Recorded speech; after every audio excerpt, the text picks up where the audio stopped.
Okay, let's dive into this. For a hot minute, it really seemed like Microsoft had the AI race completely in the bag, right? Especially with that famous partnership.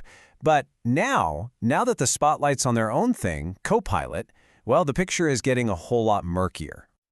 So, what went wrong?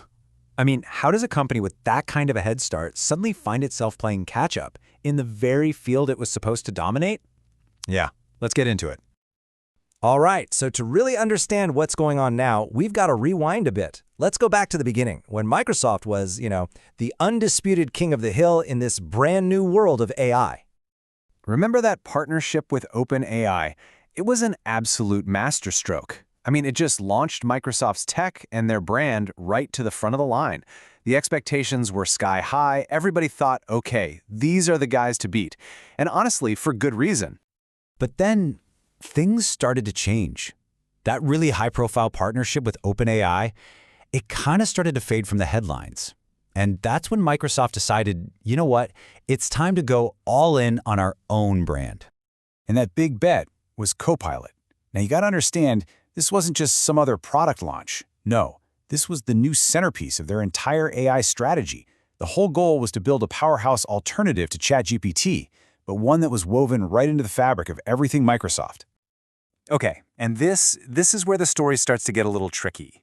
That really big, ambitious push to make Copilot a household name, well, let's just say it's been a bumpy ride.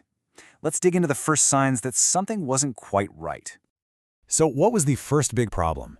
It was all about perception. Honestly, people were just confused. You had users asking, wait, what is Copilot? How is this different from the other stuff? And that brand confusion, it created a really rocky start and just kind of soured the whole thing right from the jump. And if the confusing branding wasn't enough, then came the tech headaches.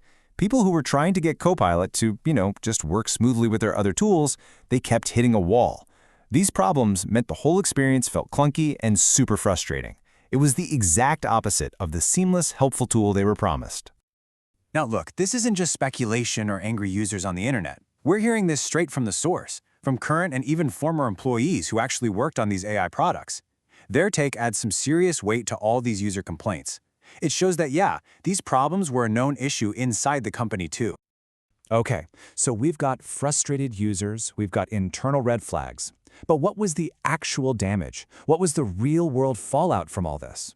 Well, this is where the numbers come in, and they start to paint a really clear and frankly a pretty concerning picture for Microsoft. So the big question is, did all these frustrations actually matter?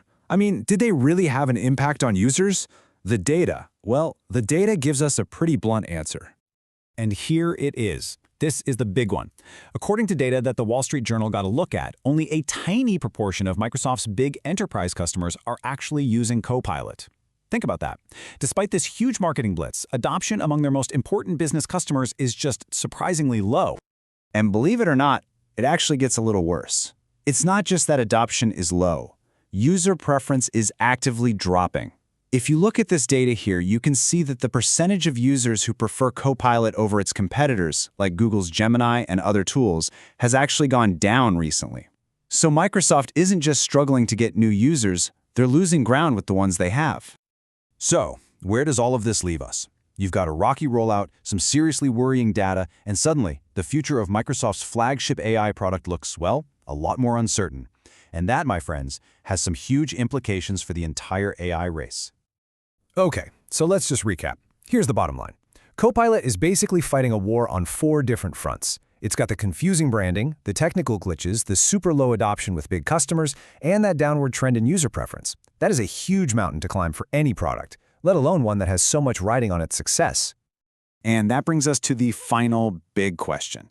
Look, let's be real. Microsoft is a titan. It would be a massive mistake to count them out, but these early stumbles with Copilot have absolutely cracked the door wide open for their competitors. So the real question is this. Is this just a temporary slip-up for a tech giant, or is the AI race wide open again and truly anyone's game?